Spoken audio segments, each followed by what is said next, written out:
Welcome to Action Figure Madness. Today we are taking a look at McFarlane Toys' The Legend of Vox Machina Vex'ahlia action figure. There's the figure inside the box. We'll flip the box around for you. On the back, you've got a bit of a bio, and then down here you have a really cool looking group shot. I think it's time to get this figure out of the box. Here we have the Vex'ahlia figure out of the box. I'll do a quick height check, and she is slightly over 6.5 inches tall, it looks like, so not quite the 7 inches that a lot of McFarlane figures are, but McFarlane's a little varied. So she has actually three accessories that she comes with. One is a bow, a set of arrows, and a quiver that attaches to the back. So let's quick talk about the quiver that attaches to her back. On the back, you've got the hole, which is typical for an action figure to put like a backpack in.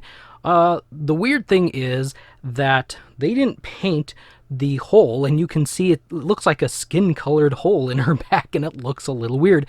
Disappointing that they didn't maybe paint that specific area, the light blue, or I don't know. It looks kind of strange. You're probably not going to be doing much with this figure without this quiver anyway, but I think it just kind of looks weird. Her tunic, the blue tunic, is very soft rubber in this lower section. The rest of it's probably soft rubbers too, but this is the only part that's loose for you to be able to say. This is a very nice looking action figure. I haven't found a lot of flaws in it. There's not a lot of paint mismatches or mess-ups or screw-ups or overpaints.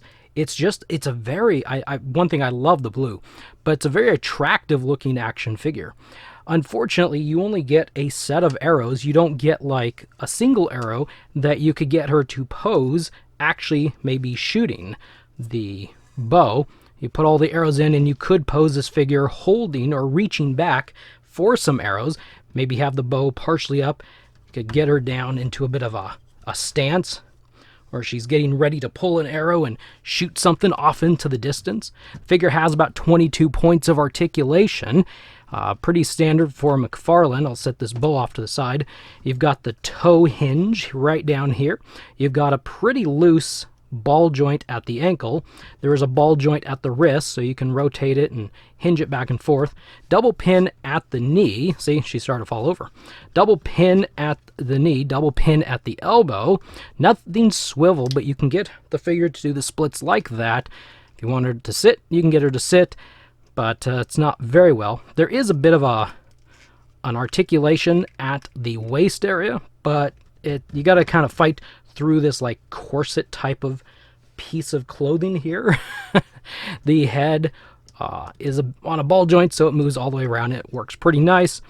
And I think there is the McFarlane version of butterfly joints. The arm at the elbow or at the shoulder moves all the way around, and it does quite a few different little poses.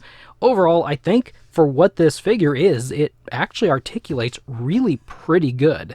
This is not designed for, it says 14 plus on the box, so it's not designed to be an actual toy, but more of an action figure statue. I call them something that you put up on a shelf and you visually enjoy. You put it into a pose 1 month, and maybe next month you change the pose up just a little bit, and you just enjoy something that's visual, that's materialistic, whatever, that you get to have on your shelf.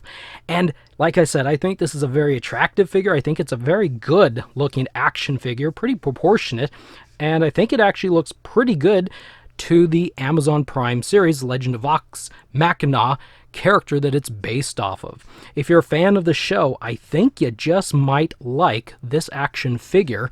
I like it. I think it's actually pretty good, and I'm really, really happy that I picked it up.